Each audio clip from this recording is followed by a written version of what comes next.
Jai Hind students, welcome to the first session of economics. So today we are going to study about what and all aspects you have to study in 12th standard that just we can see now. So as you know that theory part is of 80 marks and project is of 20 marks and an introductory two parts it has been divided. Economics textbook has been divided into two parts, that is introductory macroeconomics and part B it's Indian economic development. So first chapter is national income and related aggregates. Second, it consists of money and banking. Third, it consists of determination of income and employment. And fourth is government budget and the economy. Next is balance of payments. So just see the marks also corresponding to it. So from national income and related aggregates, only 10 marks questions will be asked. So next one is money and banking, only 6 mark questions will be asked. And determination of income and employment chapter, 12 marks questions will be asked. Then government budget and the economy chapter, 6 marks questions will be asked. Then balance of payment and is for 6 marks. So total in the introductory macroeconomics part it's for 40 marks. So next is Indian economic development.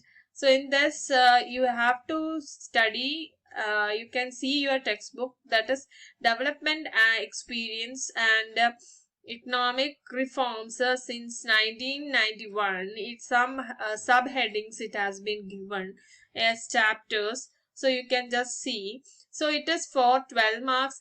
And then current challenges facing in Indian economy is for 22 marks. And development experience of India, it's for 6 marks. And it is totally consisting of 40 marks. So 40 macroeconomics and 40 Indian economic development. And another you can see that it's only for 80 marks, that is theory part. Next you have to make a project, it is for 20 marks. So total you have 100 marks to score in the economics portion. So we can start with money and banking. It's a part of macroeconomics textbook. So just see what and all contents we have to study in that. So first is money, meaning and supply of money, currency held by the public and net demand deposit held by the commercial banks, and money creation by the commercial banking system and the central bank and its functions. Then bank of issue, government bank, bankers bank, control of credit through qualitative and quantitative measures. So these are the topics that we are going to study in money and banking. So first we have to study, before telling the concept of money, barter system.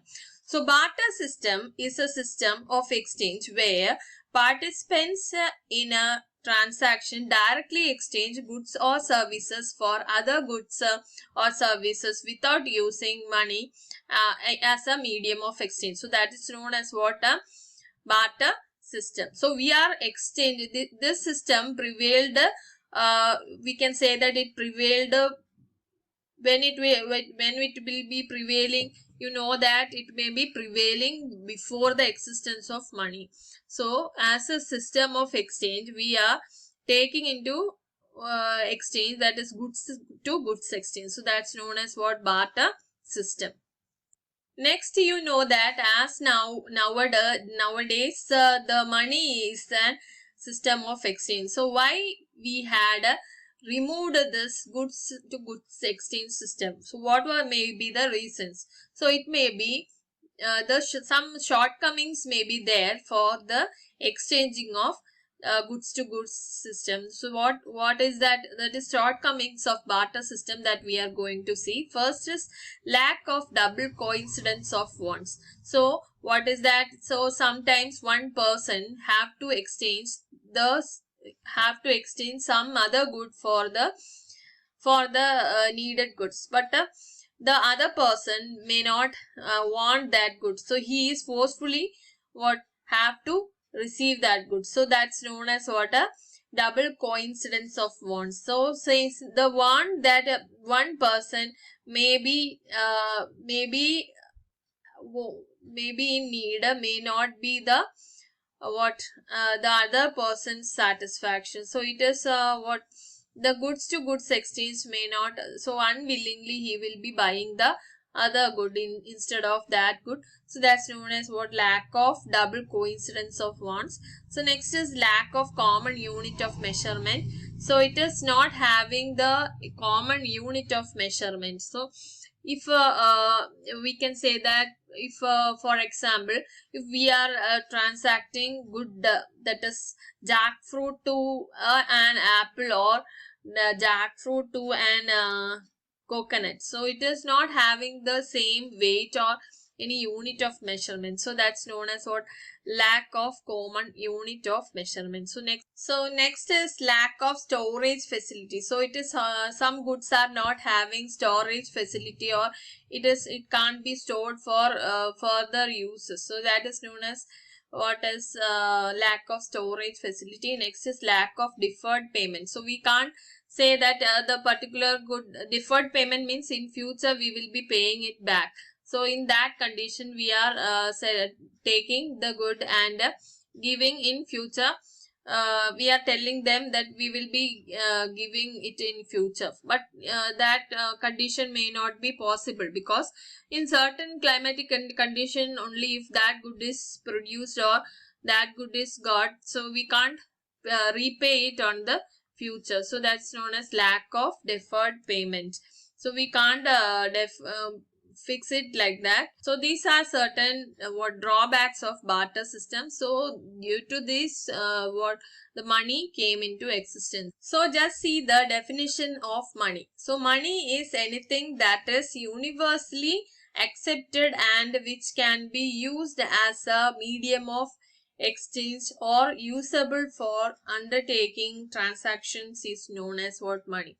So money is an what it's an aspect that has been universally accepted, or it can be transacted in exchange of what usable things. So that is known as what money. So money is a very good medium of exchange. So what are the functions of money? So money has certain functions. So as we know, we had studied certain drawbacks of this barter system. So the same can be reversely put, and we can just accept the functions of money. So what are the functions of money? Money is a medium of exchange. Then unit of value or account. Next it is having store of value. Then standard of deferred payment. So these are the functions of money. So at first point we can explain that money is a medium of exchange. We can exchange a good to the other.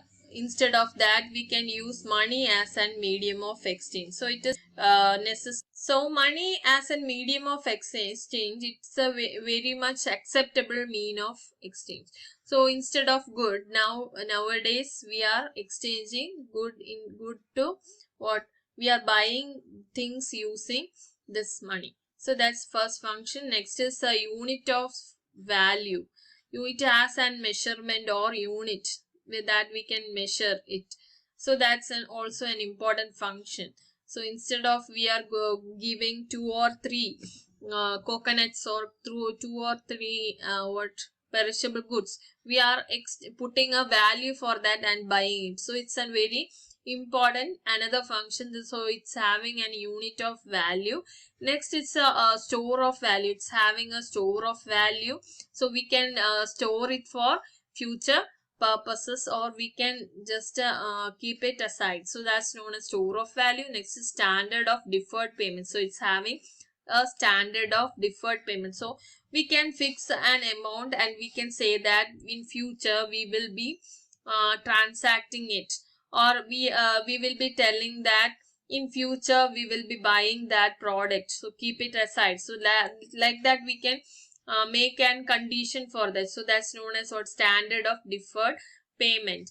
So the four functions you understood, I think. So just see what are the types of money. So first is bank money. So bank money are funds held in demand deposit accounts in the commercial banks.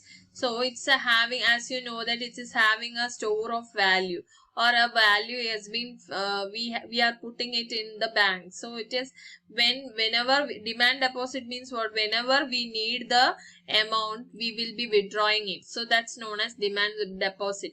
So my bank money are funds held in the demand deposit accounts of a commercial bank.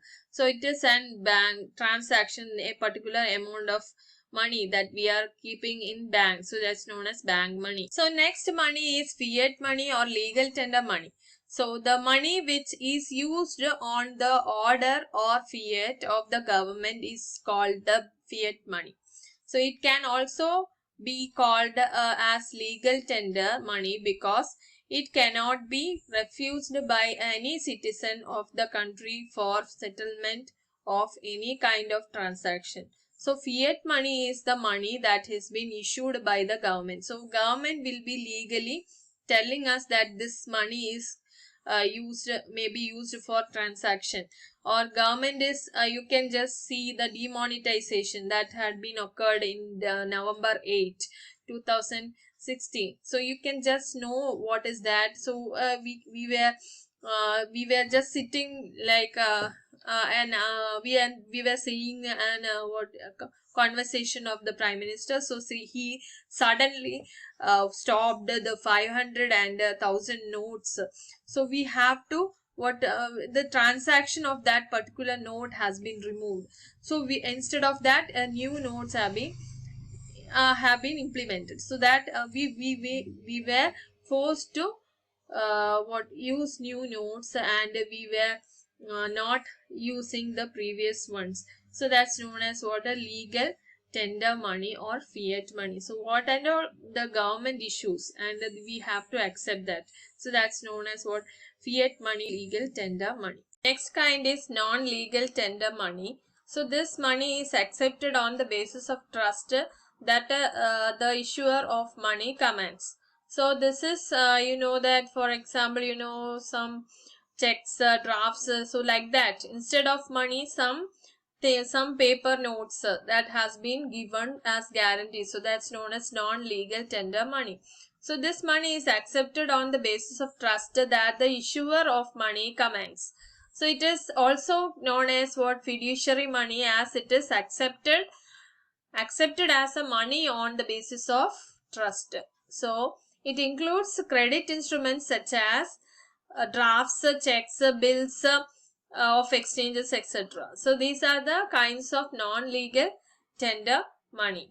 So what and all you had studied today, that is money, then before that barter system, then what and all, then functions of money, then you had studied the kinds of money. There are two kinds, that is legal tender money and non-legal tender money. So these are certain points that had to be remembered in this chapter, and we will be meeting in next class.